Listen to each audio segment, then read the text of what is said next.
அருமையானவர்களே, இந்த நாளிலும் அவனுடைய வார்த்தை நான் இடத்திலே கொண்டு வருகிறேன். ஏசாயா 41:15 வசனம் சொல்லுகிறது, இதோ போரடிக்கிறதற்கு நான் உன்னை புதிதும் கூர்மையுமான பற்களுள்ள யந்திரமாக்குகிறேன்.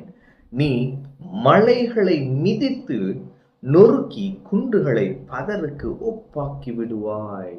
ஆமென். அப்ப போரடிக்கிறதற்கு நான் உன்னை புதிதும் கூர்மையுமான பற்களுள்ள யந்திரமாக்குகிறேன்.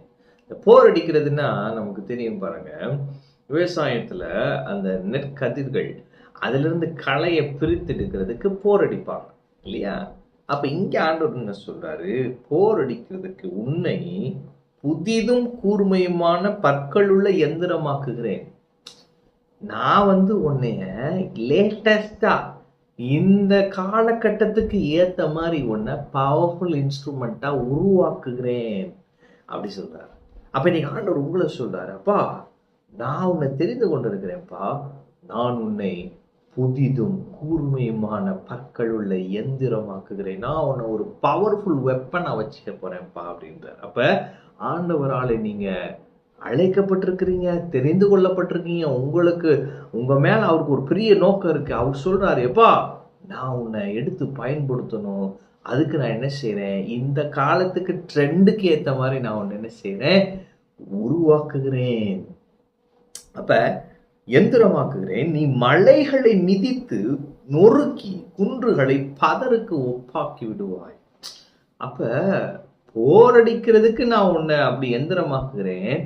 அதனால என்ன செய்ய போற, மலைகளை மிதித்து நொறுக்கி குன்றுகளை பதருக்கு ஒப்பாக்கி விடுவேன். அப்படின்னா என்ன, உனக்கு முன்னாடி இருக்க தடையை ஒன்றுமில்லாமாக்கி நீ முன்னாடி போயிட்டே இருப்ப. ஆமா, நீங்க அந்த ஜேசிபி இதெல்லாம் நீங்க மைண்ட்ல வச்சு யோசிச்சு பாருங்களேன்.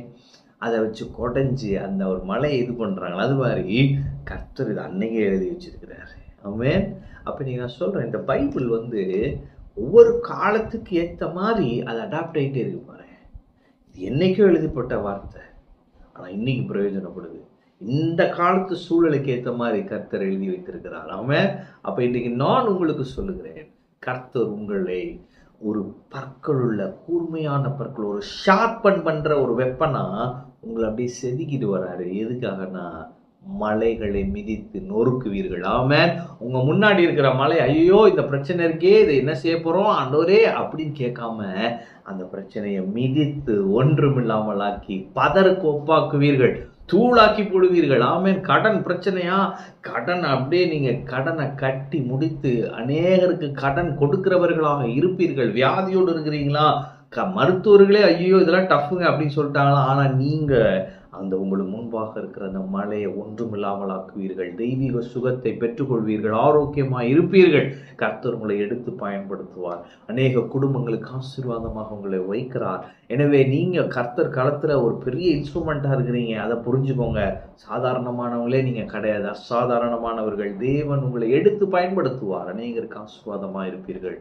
நீங்கள் புதிதும் கூர்மையுமான பற்களுள்ள எந்திரம். ஆண்டவர் உங்களை எடுத்து பயன்படுத்துவார், பெரிய பெரிய காரியங்களை செய்வீர்கள். ஆமென். கர்த்தர் உங்களோடு இருக்கிறார். கர்த்தர் உங்களை ஆசீர்வதிப்பார்.